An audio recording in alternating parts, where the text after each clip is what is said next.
The Oversight Investigations Subcommittee convenes this afternoon to take testimony on the U.S. strategy on Syria.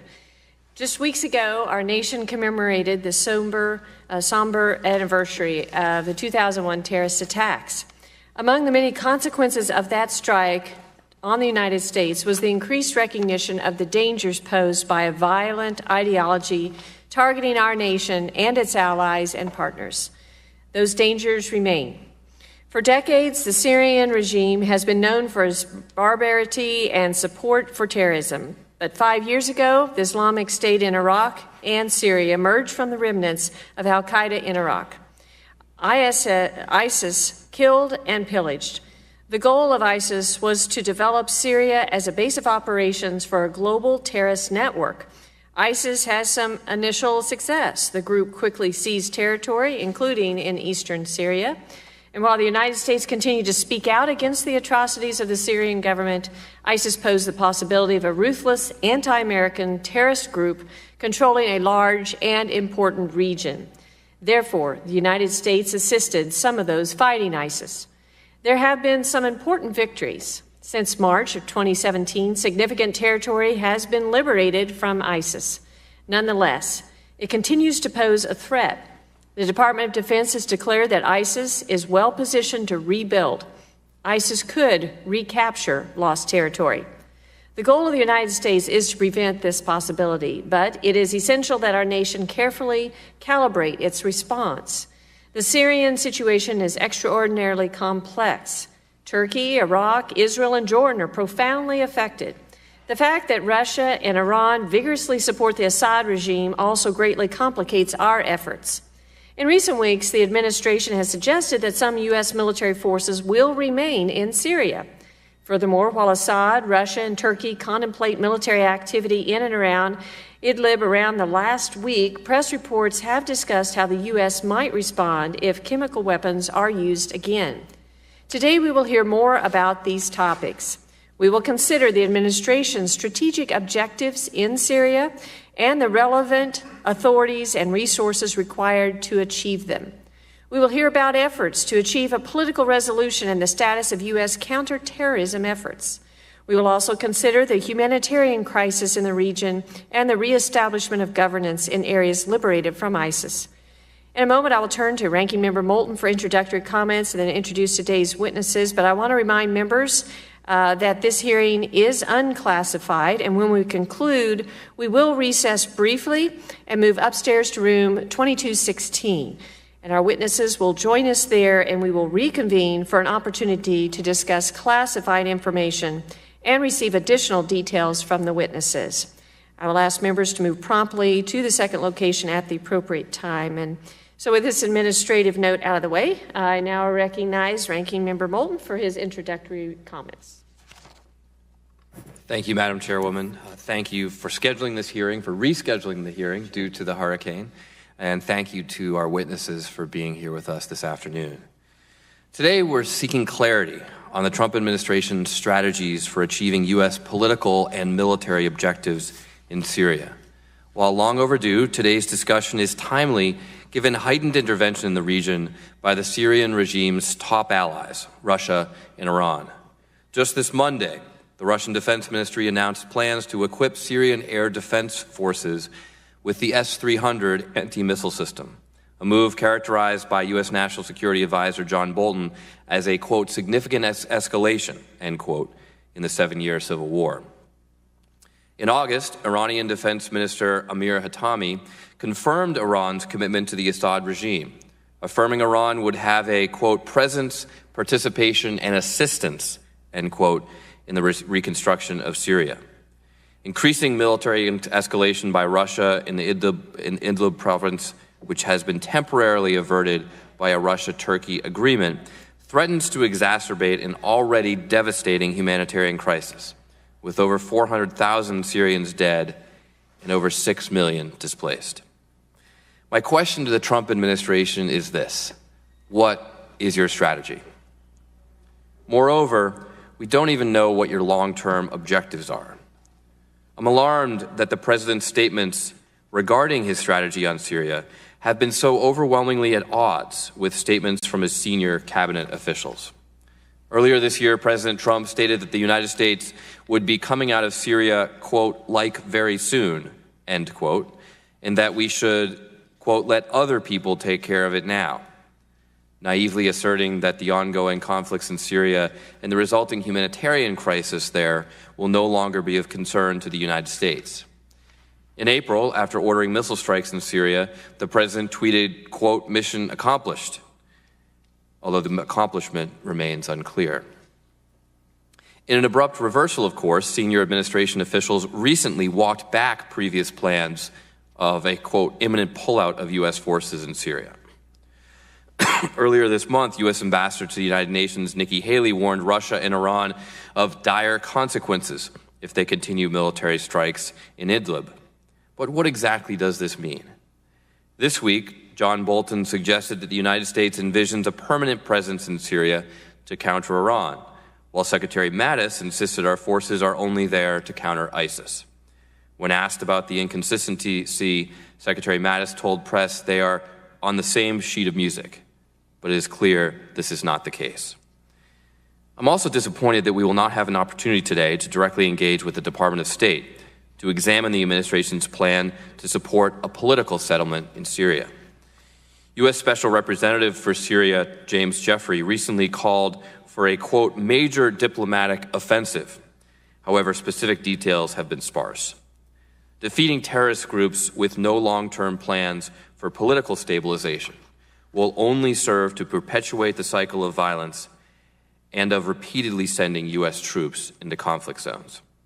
It troubles me that much of what we have accomplished in Iraq has been undone because we did not have a solid, comprehensive plan to stabilize the region and secure the peace.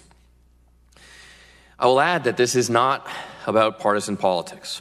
I was equally critical of the previous administration for what I viewed as a lack of clarity in their strategy on Syria. I've met with troops fighting on the ground in Syria and have asked them, earnestly, what they're fighting for, only to find that many of them do not have an answer. It is unfair to our troops to continuously ask them to put their lives on the line without a mission or clear objectives. Although I did not agree with the war in Iraq, at least I knew what the plan was when I went out on patrol at night as a Marine infantry officer. In today's hearing, we will attempt to secure answers to an array of open questions, such as what are the capabilities and activities of our partners in the region, including the U.S.-backed Syrian Democratic Forces. I look forward to hearing what progress, if any, the administration has made towards putting forward a comprehensive strategy on Syria. Thank you, and I yield back. Thank you. So I'm pleased to introduce our witnesses. We have Mr. Robert Story Karam. He's the Assistant Secretary of Defense for International Security Affairs, and U.S. Marine Corps Brigadier General Scott Benedict. He's the Deputy Director of Political Military Affairs for the Middle East with the Joint Staff. So, Mr. Karam, we'll begin with you. Thank you. Chairwoman Hartzler, Ranking Member Moulton, distinguished members of the committee, thank you for inviting us to participate in this hearing today. Because the hearing is open, I will not be able to discuss many of the details of our military operations in Syria, as doing so could undermine these operations and put our forces at risk. We will be very happy to discuss some of these issues in closed session, but must err on the side of caution to avoid disclosing classified information about our sensitive activities in this setting. The U.S. government's objectives in Syria remain unchanged. In Syria, the United States seeks to secure the enduring defeat of ISIS and al-Qaeda and its affiliates, deter the use of chemical weapons, and counter Iran's malign, destabilizing influence. The United States also seeks a peaceful resolution of the multifaceted conflict in Syria in a manner that protects U.S. interests, preserves a favorable regional balance of power, protects our allies and partners, and alleviates human suffering. The Defense Department's role in Syria is limited. We are pursuing the enduring defeat of ISIS with a relatively small U.S. military footprint and a by, with, and through strategy that relies on local partners. While we are not intervening in the Syrian civil war because our combat operations target ISIS, this underlying conflict inevitably affects our efforts. The Assad regime, with Russian and Iranian backing, has retaken significant swaths of territory from the moderate Syrian opposition, which it subjects to violent repression. This behavior imperils international efforts to facilitate an enduring, peaceful resolution to the underlying conflict. Although our military efforts and those of our local vetted partners have hastened the territorial defeat of ISIS and advanced U.S. national security interests, we believe that broader U.S. objectives are most effectively pursued through a negotiated political resolution of the Syrian conflict and humanitarian crisis, consistent with UN Security Council Resolution 2254. As we have previously emphasized, we look to our colleagues at the State Department to work in parallel with the United Nations and our international partners to forge a lasting settlement of the Syrian conflict that includes full representation for all Syrians, including the people of northeast Syria now recovering from ISIS occupation. The U.S. government remains committed to the critical diplomatic efforts underway to end the war on terms that protect the rights of Syria's people and enable the safe, voluntary, and dignified return of internally displaced persons and refugees to their homes. The recent appointments of Ambassador Jim Jeffrey as the State Department's Special Representative for Syria engagement and Joel Rayburn as Deputy Assistant Secretary of State for the Levant highlight the renewed focus on diplomatic engagement. The Defense Department is eager to support their critical efforts. In close coordination with and under the authorities granted by the Congress, the Defense Department has made significant progress since 2014, when ISIS swept across Iraq and Syria and terrorized hundreds of thousands of civilians. My staff briefs the HASC subcommittee staff, the committee staff, on our activities on a regular basis, and we appreciate these opportunities to solicit input and feedback from the committee as we work through these difficult and complex challenges. As you know, coalition-backed efforts have contributed to the liberation of more than 99% of the territory and more than 7.5 million people from ISIS control in Iraq and Syria.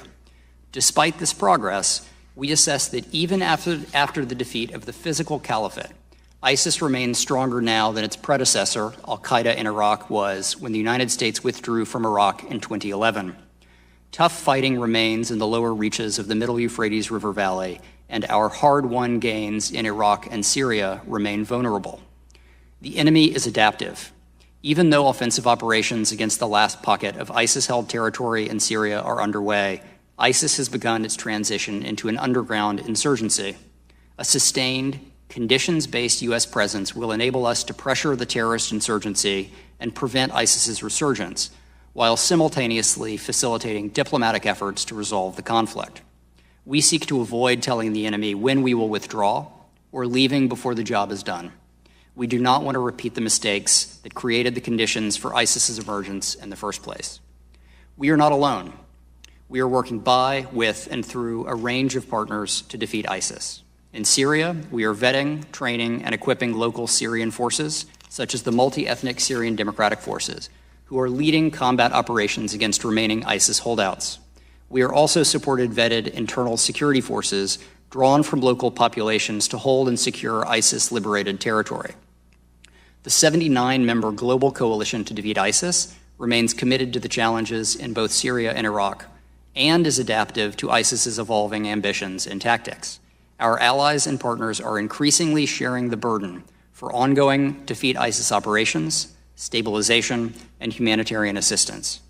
Since April, the United States government has secured approximately $785 million in contributions committed from coalition partners to UNDP's funding facility for stabilization efforts in areas liberated from ISIS in northeast Syria, including 70 million euros from France, $18.6 million from the United Kingdom, and 10 million euros from Germany towards explosive remnants clearance, plus 235 million euros in humanitarian support from Germany. We applaud these contributions and encourage our partners to seek additional ways to step up their support for stabilization and diplomatic efforts to ensure a safe and stable Syria. In eastern Syria, the United States Agency for International Development, USAID, and the State Department are leading early recovery and stabilization efforts designed to consolidate military gains and stabilize liberated areas. With support from DoD, State and USAID are addressing humanitarian needs, removing ISIS-placed mines and IEDs, supporting local early recovery efforts, and helping establish the security, economic, and political conditions that will allow for the safe and voluntary return of displaced Syrians to their homes. The ability to co-deploy State Department and USAID civilians next to our military forces to plan and monitor these activities alongside local partners remains a key aspect of our success. In northern Syria, the United States is working with our NATO coalition partner, Turkey, to ensure stability and security in the region. We remain committed to a sustainable arrangement in Manbij that ensures continued stability and addresses Turkish concerns. The United States is working with Turkey to promote local governance and security elements acceptable to all parties, including the people of Manbij. We respect Turkey's legitimate national security concerns and are aligned in seeking an end to the Syrian conflict in accordance with UN Security Council Resolution 2254 that respects the rights of all Syria's citizens and addresses the humanitarian crisis caused by this conflict. We welcome recent reports of a Turkish-Russian agreement to form a demilitarized zone in Idlib, but nevertheless remain gravely concerned over the potential for a major military offensive by the Syrian regime, backed by Russia and Iran, that could increase the prospect for the use of chemical weapons and put civilians at grave risk. Turkey shares these concerns. It remains to be seen whether Turkey's efforts to dissuade Russia from supporting a major regime offensive will hold. And we note that previous ceasefire agreements have been used as an opportunity for Russia, Iran, and the Syrian regime to rest, refit, and resume an offensive whenever it suits them.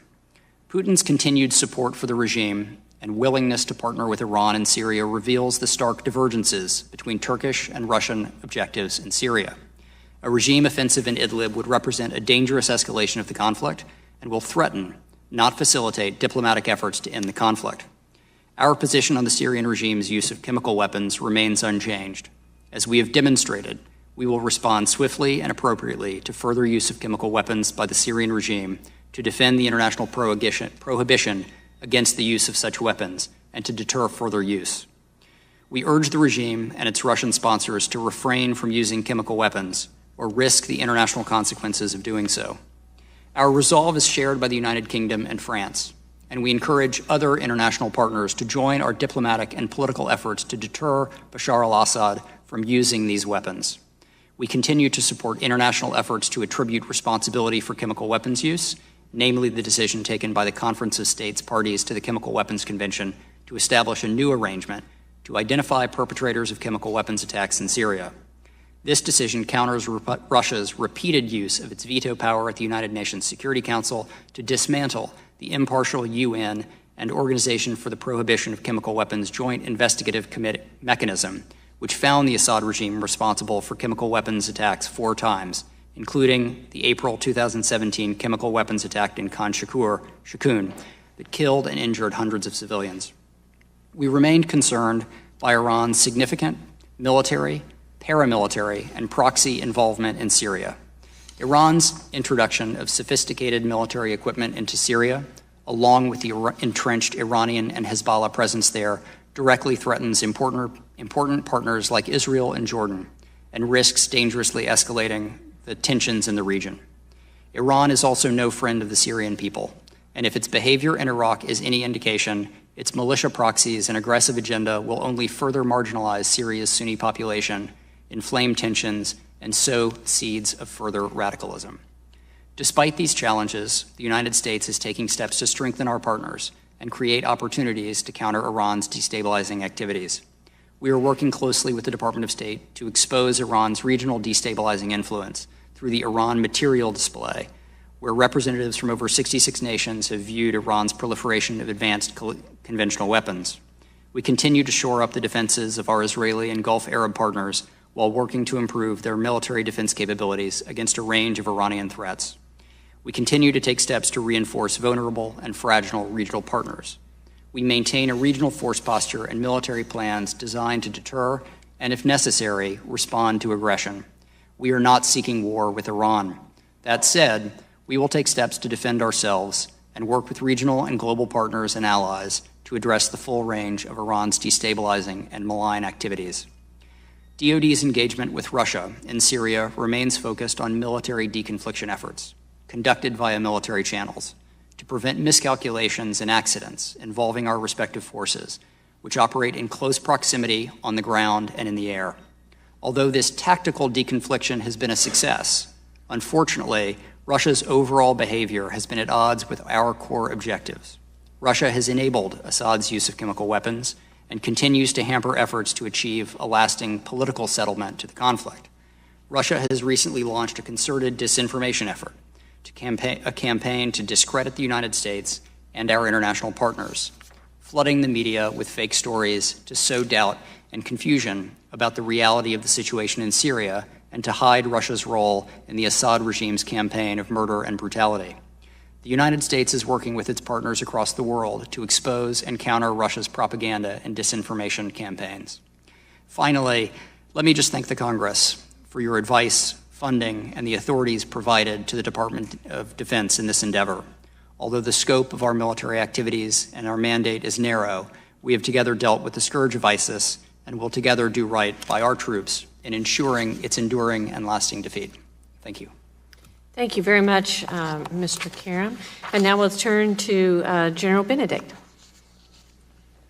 Chairwoman Hartzler, Ranking Member Moulton, and distinguished members of the committee, good afternoon, and thank you for the introduction earlier. I'm Brigadier General Benedict from the Joint Staff Middle East Directorate, and I appreciate the opportunity to take your questions regarding our aspects of our operations in Syria. Thank you very much. I would like to start, before we get into specific questions, that we have a map here in front of us, and I appreciate that. Could you kind of go over with us what things you would like to point out about this map? Are you aware of the map? I don't know that either of us have seen the map. Oh, okay.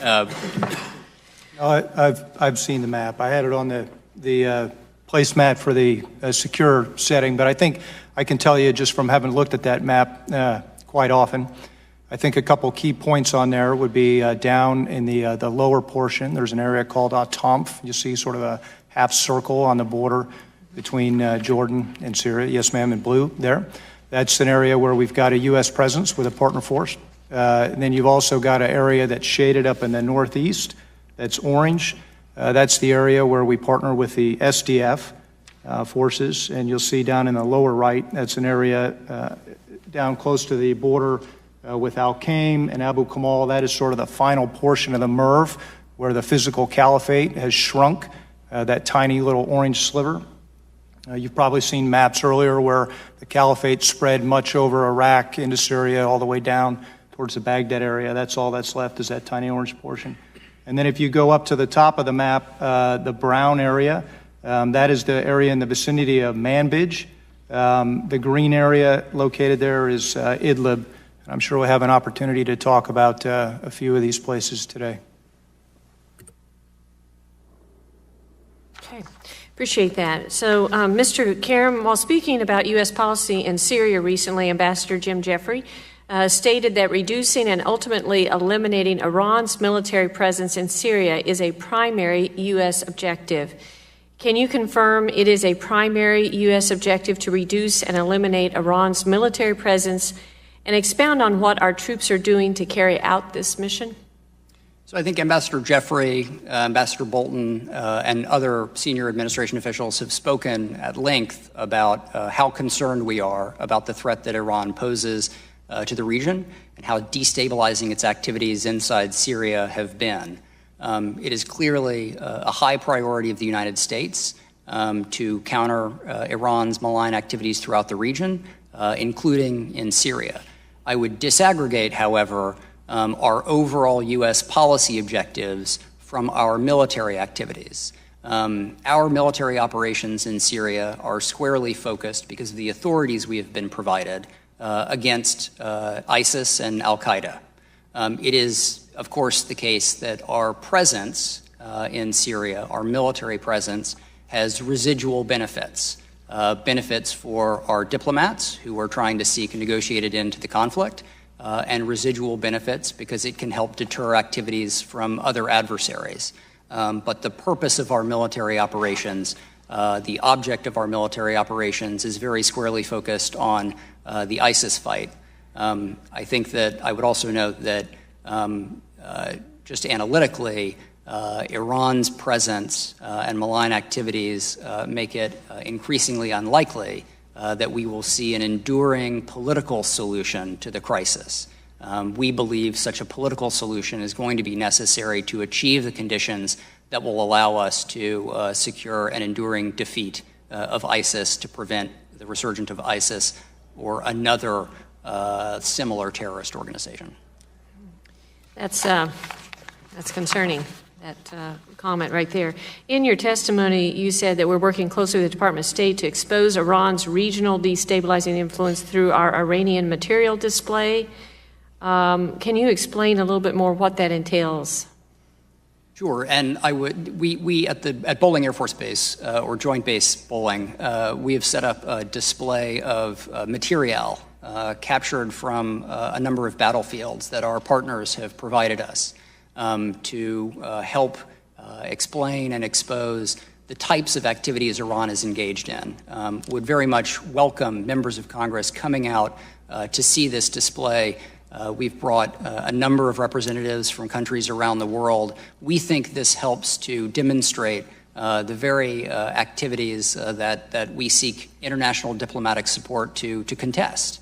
Violations of UN Security Council resolutions that these weapons and material, I think, really bring home. So based on your statement a minute ago, you're saying basically, and maybe General Benedict can answer this, that the Department of Defense doesn't have any role really other than just ancillary to countering Iran and Syria. You're just solely focused on ISIS, or is there anything that you're doing as a DoD role regarding Iran?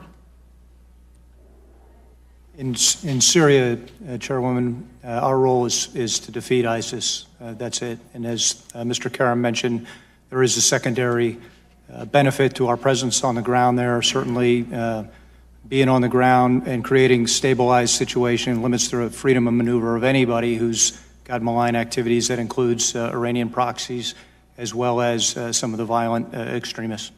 Great. So what are the administration's current counterterrorism objectives in Syria? Our principal primary counterterrorism objectives are to secure the enduring defeat of ISIS and Al-Qaeda and other associated terrorist groups. And I can talk a bit in closed session about some of the specific activities, but this involves both U.S. unilateral activities as well as the support to local partners who are doing much of the fighting on the ground to retake territory from these organizations and to kill and capture ISIS fighters. Okay.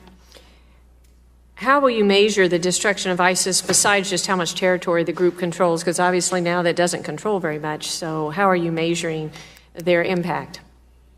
So there are a range of metrics that we would look at, and it's not just a job for the Department of Defense, but for the intelligence communities and the whole of government. I mean, I think we have looked at the territory they control, the assets that they have, the number of fighters and supporters, their freedom of movement, the extent to which their ideology and strategic communications resonate both within local populations and across the region, and other more ambiguous factors. But in terms of the sheer numbers, as I said, we do measure their strength as still being fairly significant.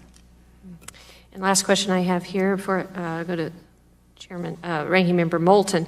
Does the administration have a plan to prevent the reemergence of ISIS? United States military objectives are designed to destroy the physical caliphate and to set the conditions for a diplomatic solution, an economic solution, and social solutions that will allow for the enduring defeat of ISIS and to prevent its resurgence. The military can only play one part in that equation, which is why we're so encouraged by the renewed diplomatic offensive from Ambassador Jim Jeffrey. But ultimately, this will require our partners joining us, and it will require the Russians, the Iranians, and the Syrian regime being willing to sit down at the table with members of the Syrian opposition to bring about an end to the conflict in a manner that creates more stable, more respectful conditions for Syria's people. Very good. Ranking Member Moulton. Thank you, Madam Chairwoman. And just to emphasize how bipartisan this hearing is and our concerns are with regards to what's going on in Syria, many of your questions are written right down here on my list of questions. So we share We did not share notes prior to the hearing, but we have a lot of common concerns. Mr. Karam, I was wondering if you could answer, does the 2001 and 2002 AUMF authorizations for the use of military force allow operations against Iran? The 2001 AUMF is quite clear that applies to al-Qaeda and associated groups, and the 2002 AUMF has been focused on Iran. We are not conducting operations against Iran, have not been asked to conduct operations against Iran. That said, I would note that wherever we are in the world, our military forces have the right to self-defense in the event that we are attacked. But under none of those AUMFs are we envisioning or conducting operations against Iran. Right, and that seems consistent with what Secretary Mattis said when he stated quite unequivocally that, quote, right now our troops inside Syria are there for one purpose, and that's under the UN authorization about defeating ISIS. That has nothing to do with Iran. He's made that very clear. Now, you said in the answer to the previous question, we have to disaggregate our overall strategy, which includes countering Iran's influence in the region, from our military presence on the ground. Is that correct? And I think I was making the point that I think we need to disaggregate legal authorities questions, and that there are many tools we use to contest Iran across the region. There are aspects of our military operations or presence that can be useful in countering Iran, but we are not conducting military operations against Iran, is the point I was trying to make. So, as General Benedict and I have said, our presence in certain places can constrain Iran's freedom of maneuver. It can empower our diplomats to put more pressure on Iran, but our purpose in being there and our military operations are not being conducted per se against Iran.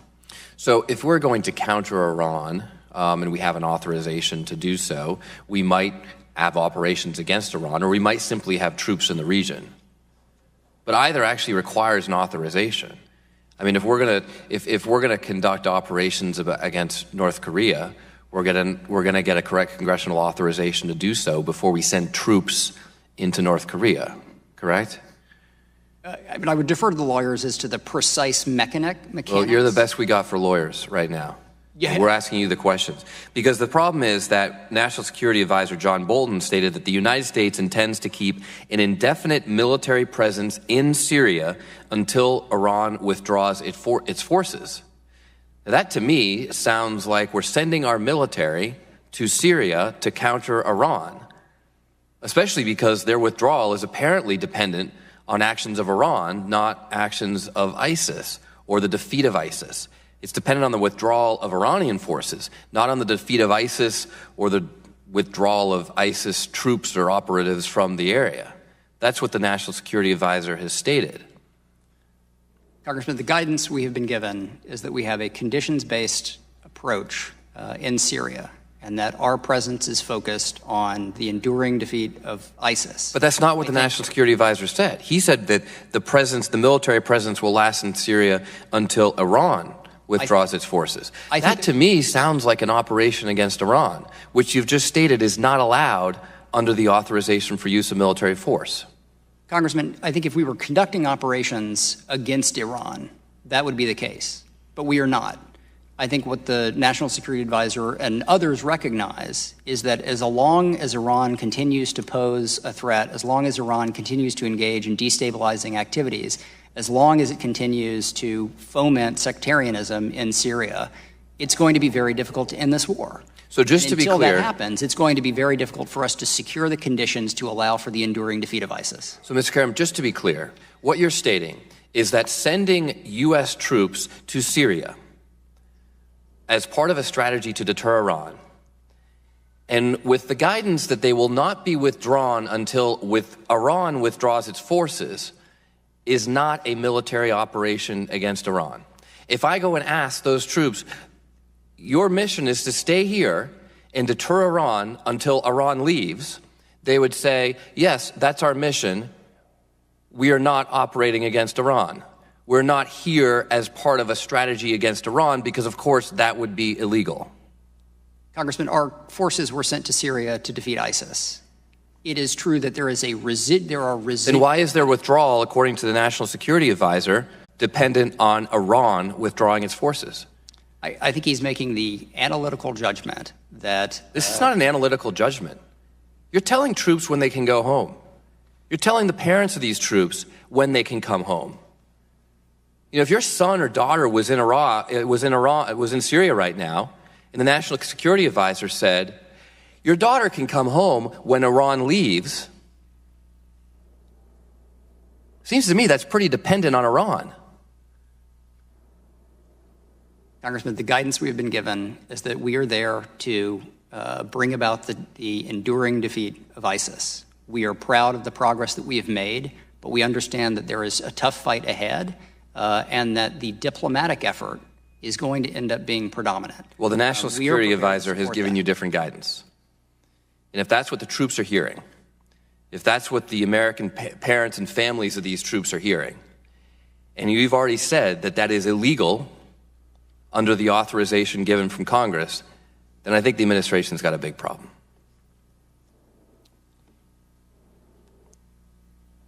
I yield back. Chairman yields back. I recognize myself for 5 minutes. Thank you both for being here.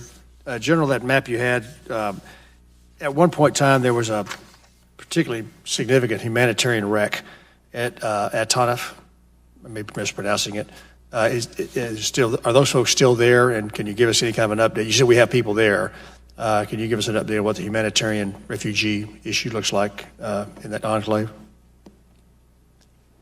Sir, I believe you're referring to the Rukban camp.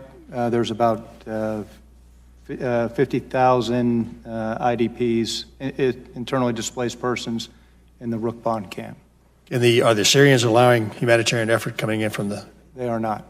They're not? They are not.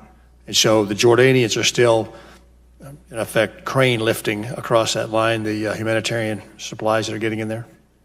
The Jordanians are providing limited assistance to the... Has the regime explained why they're making their own people suffer like that?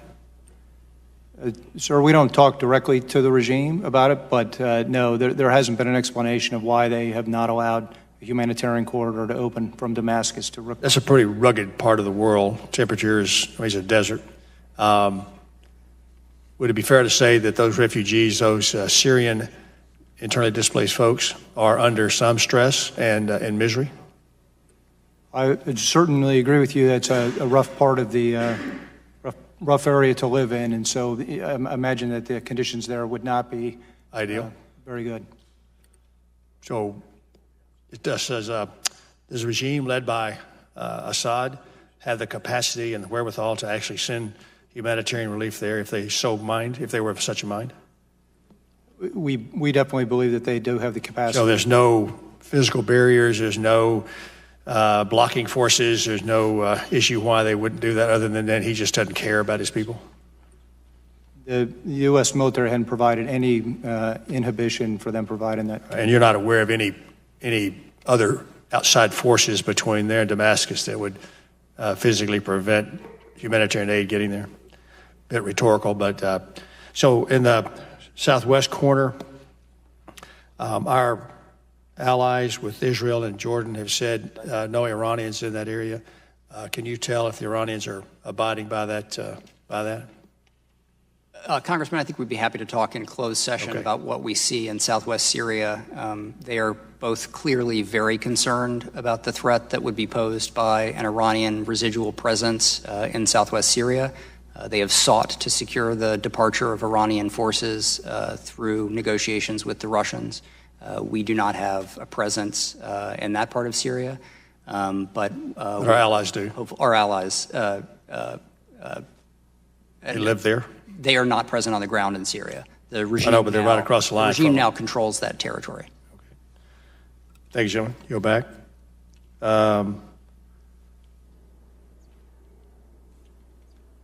You get a second bite at the apple before the rest of us go? I get a second bite of the apple, apparently, because the other members here are not on the subcommittee. All right. Recognize Seth for an additional 6 weeks. I'll be brief. Just one question. What kind of political end state for Syria does the administration envision? How does our military presence support that goal? So I would refer you to Ambassador Jeffrey and Deputy Assistant Secretary of State Rayburn to articulate sort of the specific diplomatic strategy and end state they envision. They have talked about it consistent with the plan or the framework outlined by UN Security Council Resolution 2254, and a process that is inclusive of all of Syrians and allows for full participation. So I would defer you. I mean, here's the key question: like when I'm go to the Middle East and talk to troops, they're going into Syria, and I say, "Hey, what is your mission? What are you trying to achieve?" And my experience is they'll say, "Well, we're trying to take this town back from ISIS. We're trying to take this village." And I'll say, "Okay, well then, what happens next?" In other words, that's your immediate tactical mission. But what are you trying to? What is the objective that you're trying to achieve? Who's going to take over?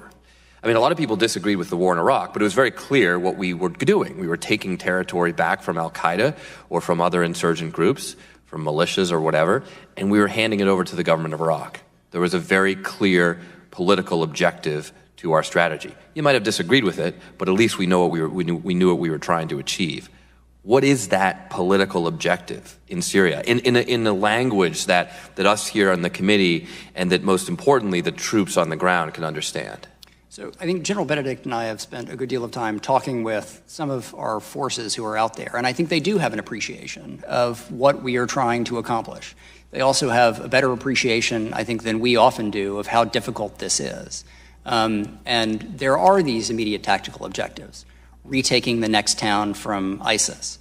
There is the longer-term objective that is tactical but blends into the strategic, in terms of setting up governance and stabilizing liberated areas in northeast Syria. Governance by whom? Pardon? Governance by whom? Governance by locals. And what our military has been facilitating in conjunction with Start Forward and international partners has been using the Syrian Democratic Forces, an increasing Arab percentage of them, to ensure that the towns that have been liberated by ISIS, that security and governance is provided by locals, that the governance structures that are put in place are responsive to and comprised and representative of local populations. So we're trying to create... All of that, though, is then sort of fed into this larger political process, which we don't control, but we support.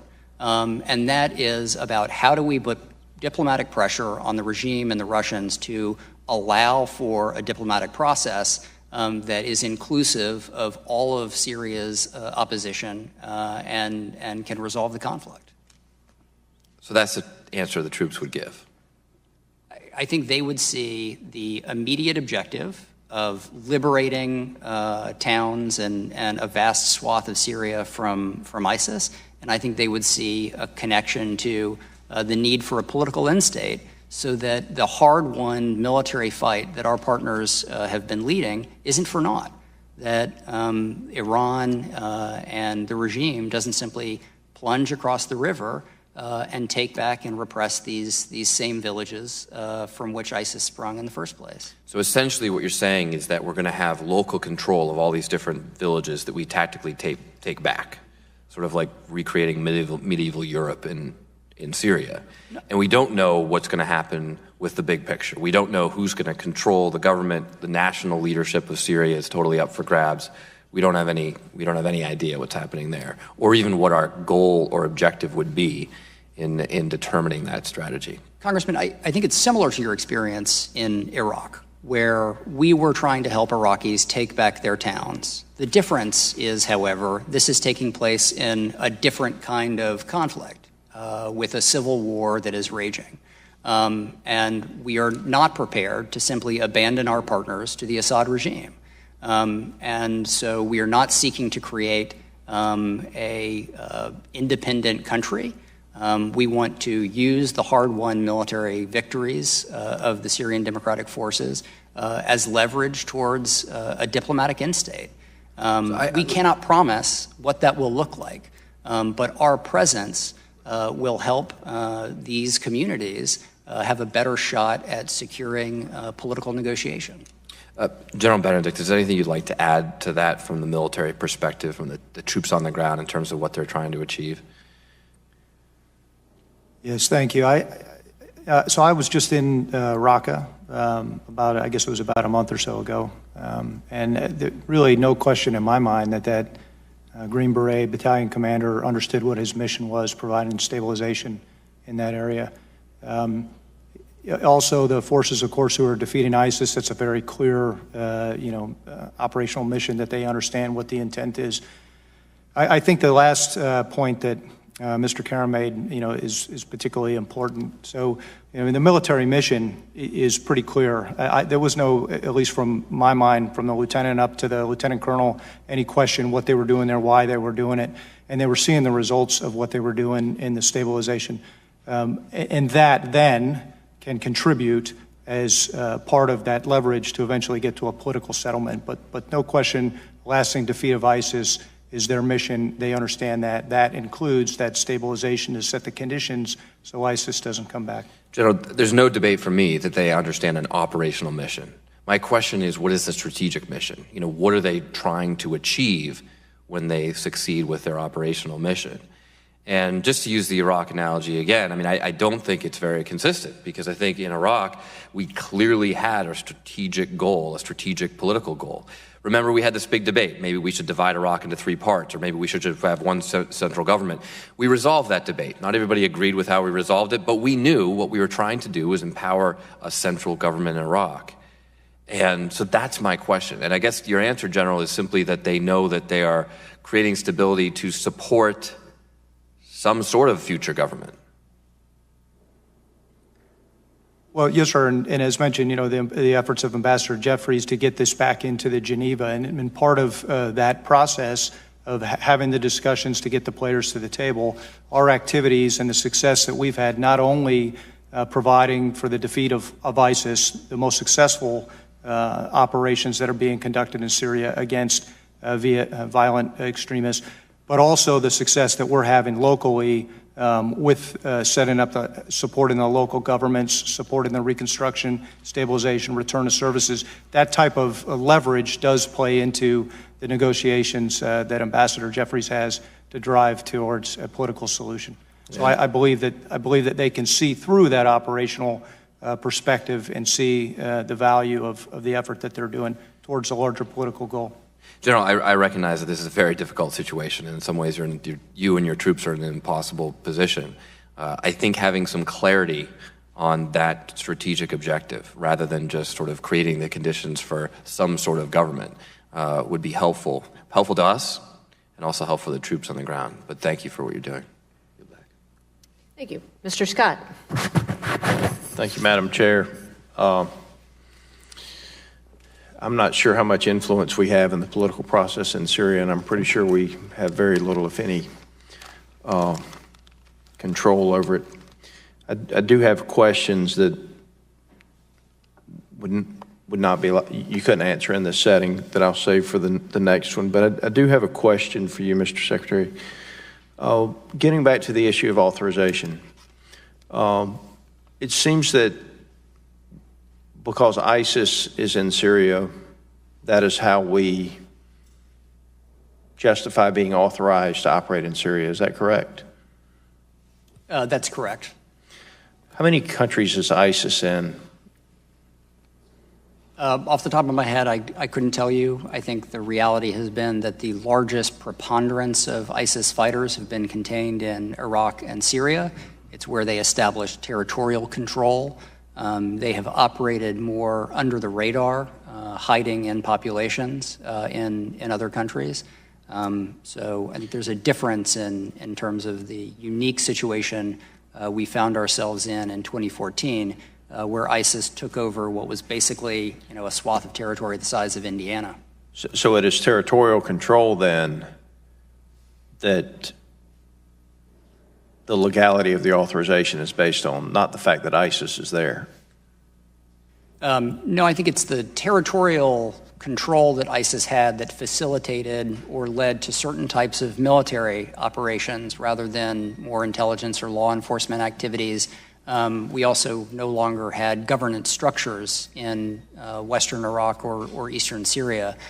We were welcomed into Iraq by the Iraqi government, which explains some of the legal parameters of our operations there. But in Syria, the previous administration and this administration has continued to rely on the 2001 AUMF to conduct its operations. This has been amplified by specific authorities the Congress has provided us to provide support to our local partners, the Syrian Democratic Forces, for example, which is authorized in statute. So I don't think there was ever a win in Syria. I mean, just looking at things, and for the United States, I mean, it was like a kaleidoscope. Every time one thing changed, something else changed. The Russians clearly already had the high ground, and I mean, just looking at the scenario, I want to go back to we're obviously there. The issue of the legality of us being there is based on ISIS being there. And just hypothetically, if we follow that through, if ISIS is in just a hypothetical number, let's say 20 countries, do we then have the authorization to go into all of those 20 countries? I think we would have to take a look case by case at the situation on the ground. What was the capacity of the individual country to take action? Can I ask you a follow-up on that? When you say we, do you mean Congress or the administration? The United States writ large, and I think our operations, our activities have been conducted often in large consultation with the Congress. Our efforts to support local governments in fighting ISIS, we can't do without explicit authorities and support from the Congress. Monies that are appropriated for our train and equip efforts, for example, are provided by the Congress and overseen by the Congress. I think that, respectfully, I think some of that might be debatable. But I am concerned that future administrations, I'm close to this administration, the idea that just because an organization by a certain name is in a country, that gives us the ability to say, well, because they're there, I've got the authorization to go do whatever I want to in that country, and I'm very concerned about the authorizations, and I think it deserves further discussion. But I have some very specific questions, but I'll yield any remainder of time that I have for the next setting. Thank you for yielding back your 14 seconds. Appreciate that. Representative Gabbard. Thank you, Madam Chair. Thank you, gentlemen. It's been estimated by several sources and confirmed by General Dunford publicly that there's approximately 20 to 30,000 al-Qaeda terrorists and other jihadist terrorists that are holed up and in control of the city of Idlib in Syria. We've recently heard, just in the last several days, threats from your administration of quote-unquote dire consequences for any military offensive by Syria, Russia, or Iran against these al-Qaeda terrorists in Idlib. James Jeffrey stated that the U.S. will not tolerate, quote, an attack, period, and that any offensive is to us objectionable as a reckless escalation. So considering the fact that, you know, Mr. Karim, you've noted many times just in this hearing that our troops are in Syria operating under the authorization to use military force that was passed after al-Qaeda attacked us on 9/11, and that we are supposed to be at war with al-Qaeda. My question is, how is it in the national security interest of the United States that rather than going after al-Qaeda and defeating al-Qaeda, the United States is making these threats and essentially acting as the protectors of al-Qaeda in Idlib, in Syria, and these other terrorist groups? How is this not a complete kick in the face and an insult to the American people, all of those lives who were lost on 9/11, first responders, our troops, their families, everyone who has sacrificed so much? Congresswoman, I would strongly dispute the notion that we are protecting al-Qaeda in Idlib, that we are protecting al-Qaeda in any fashion. How can you dispute this when all indications, if you follow this path and this trail and the reality that al-Qaeda and other terrorist groups are in control of Idlib today? And our government has threatened any of these other countries who have talked about attacking these terrorist groups in Idlib. How can you see it in any other fashion? We'll be happy to talk about some of the dynamics in Idlib in closed session. Do you dispute those numbers that General Dunford has confirmed publicly? I think those numbers may refer to a global ISIS number, but there's He was no very dispute. specific. He was very specific to say 20 to 30,000 plus Al-Qaeda and other terrorist groups in control of Idlib. There is no dispute that Idlib has become a hornet's nest of multiple terrorist organizations. Regrettably, this is the product of the Russian and regime approach to consolidating control on the ground in Syria. They have used de-escalation zones and local negotiated deals to purge areas in Syria and have used Idlib as a dumping ground, and they have allowed the free transit of the worst terrorists to go to Idlib. And the fact is, and I've asked this question of many of our other both civilian and military leaders over the last few years, both in the previous administration, this administration, the fact is that the United States government and military has not made a concerted effort to go after Al-Qaeda early on in Syria as they have with ISIS. Before my time has expired, I want to ask about Iran and follow up to some of the questions that were asked earlier with regard to the fact that in Iraq and Syria, Iran has more influence in those two countries today than ever before in recent history. And since it is apparently not in our national security interest to have Iran's influence in that region expanded, would you agree that our policies in these countries have resulted in the exact opposite of what would be in our national security interest, with Iran having a stronger presence there than they did, specifically in Syria prior to 2011? I'm not sure that I follow that our specific activities are the reason that Iran has more influence. Prior to our invasion to Iraq, Iran had less influence there than after. I think in Syria, prior to 2011, when this war broke out to overthrow the government, and our support for that, along with Saudi Arabia and Qatar and other countries, Iran had far less of a presence and far less influence in Syria than they do today. Regrettably, Iran's presence and influence in Syria and Lebanon and across the region predates the war. Would you not agree that they have far more of a presence and influence today than before? I think their influence in Syria has far more to do with the Syrian civil war. I'm just asking a simple question about whether or not they have more of a presence and influence today than before 2011. Sure, but it has little to do with our policies so much as it does with the Syrian civil war and the relationship with Bashar al-Assad. Time's expired. Thank you. Mr. Gallagher. Thank you. Given that Russia, I'd like to pull the string on the Russia angle a little bit. Given that Russia has leased ports and air bases for, in some cases, 5 decades, and I apologize if this is already covered, to me that suggests this is about far more than just shoring up support for the Assad regime, that Russia has sort of a broader regional play in mind. What is your assessment of Russia's long-term goals and objectives in Syria and in the Eastern Mediterranean? I think there's a debate in the analytical community about whether Russia does have long-term strategies or relies on short-term tactical improvisation.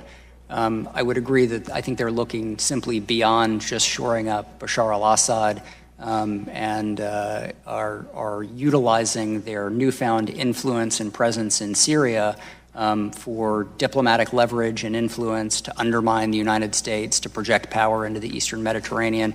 We can talk more about some of this in closed session, but I think unquestionable that Russia's intervention in Syria has changed the trajectory of that conflict and very much complicated the situation.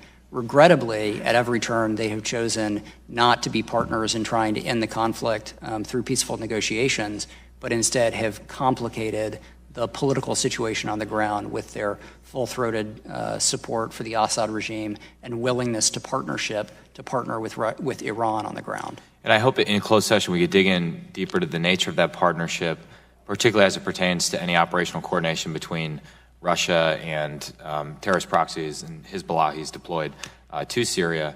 But General Benedict, I don't know, to the extent possible in open session, obviously the Russians have deployed S-300s and S-400s to Syria since at least 2006, but in the last few weeks we've heard that S-300s are being transferred to the Assad regime. Can you just give us an assessment of what that means, if anything, for our ability to conduct operations, and by extension, does that place limits on our allies, the Israelis in particular, their ability to conduct operations in and around Syrian airspace?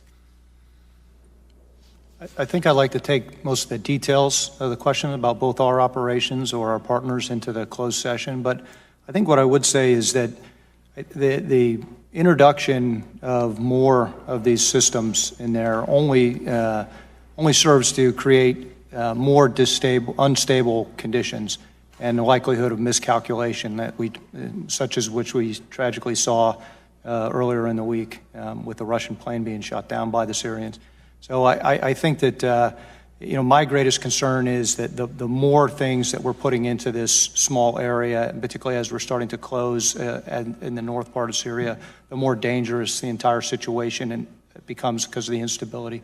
We can also see a scenario in which it might limit our options. If, for example, Russian personnel were in an area and we were contemplating taking action, we might be more loath to do so as a result of the introduction of such technology and associated forces necessary to operate it.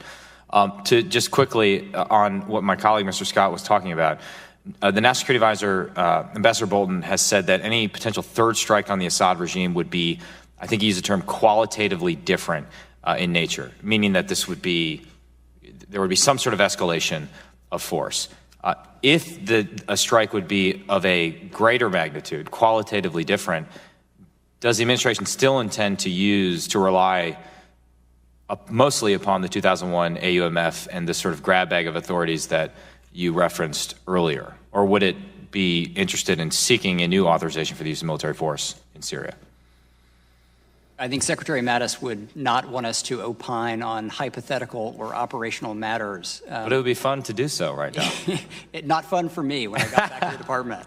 I would say that the administration has produced and provided a public Office of Legal Counsel assessment of its legal authorities under which it operated in the April strike that I would refer you to, that speaks at length to the authorities it has to respond to the previous use of chemical weapons. Well, my concern with the reasoning laid out in that document is that you're placing a lot of weight on the inherent constitutional authority of the Commander-in-Chief to conduct foreign relations.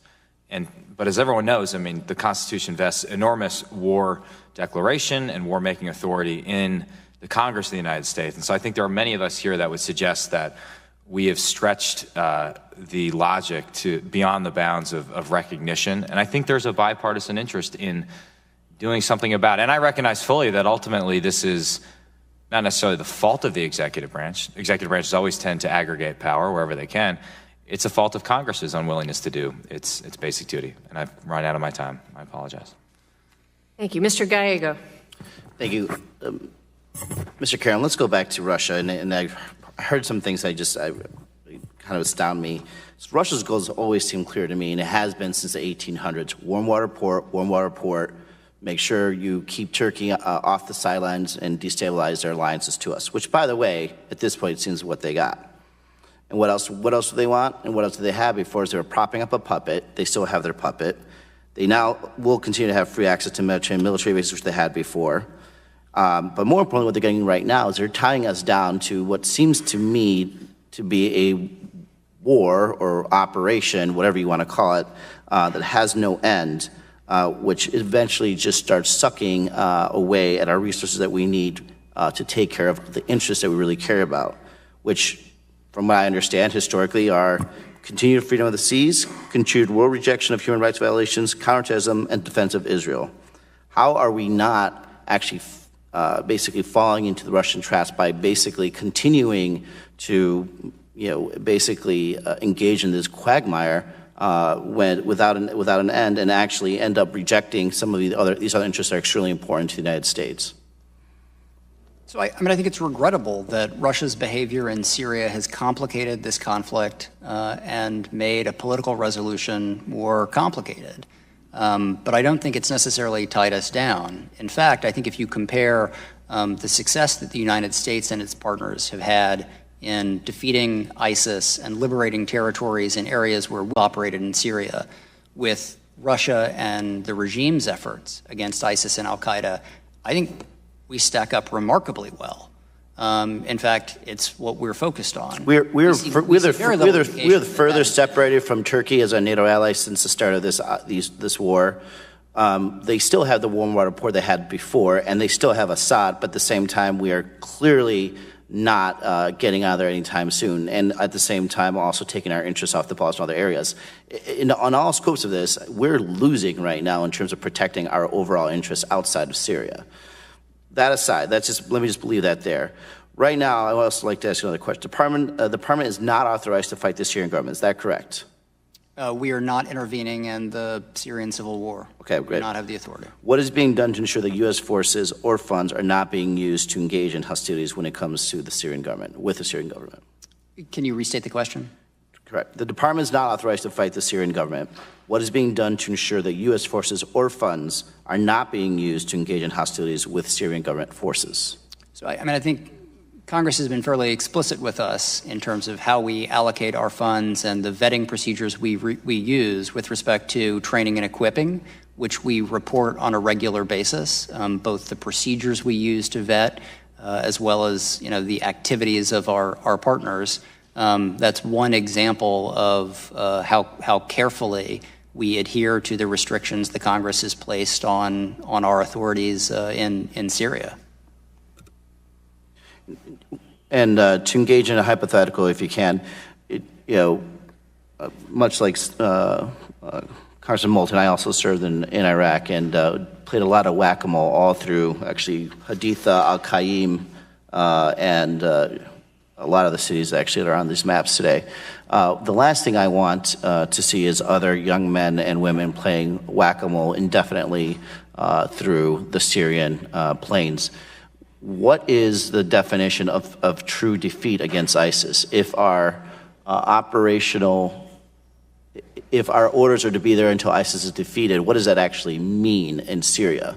Because what I'm interpreting as right now is like we may actually defeat ISIS and actually destroy the functional elements of ISIS, but there seems to be this other element where because the idea of ISIS may exist, that is the pretext of why we should stay in Syria when in fact it's just for us to buffer against Iran, which if that's the case, then you should come back to Congress and actually ask for that authorization. So I think the last thing that we want is to continue simply playing whack-a-mole. And we want to avoid the mistakes that we have made in the past and ensure that what we leave behind in Syria and Iraq means that U.S. servicemen and women aren't going to have to come back and fight an even more dangerous enemy. But this is why the political resolution of the conflict, it's why the political and security developments of the Iraqi government are so important. And it's why we do what we can as the U.S. military to be connected to the State Department activities, whether that's to help the Iraqis develop their security forces and governance capacity, or whether it's to facilitate a political end to this conflict in Syria. We need to see local security forces who are representative of and respectful of the local populations who can keep control. And unfortunately, we don't see an indication that the Assad regime is going to result in that kind of stability. Okay, well, votes are going to be at 4:45 to 5, and so this is going to conclude the open portion of the afternoon's hearing, and we'll walk upstairs to 2216 for a classified discussion. We'll adjourn for 3 minutes and then promptly reconvene. Thank you very much. So we're going to classified first, then vote.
Swing by, dropping that.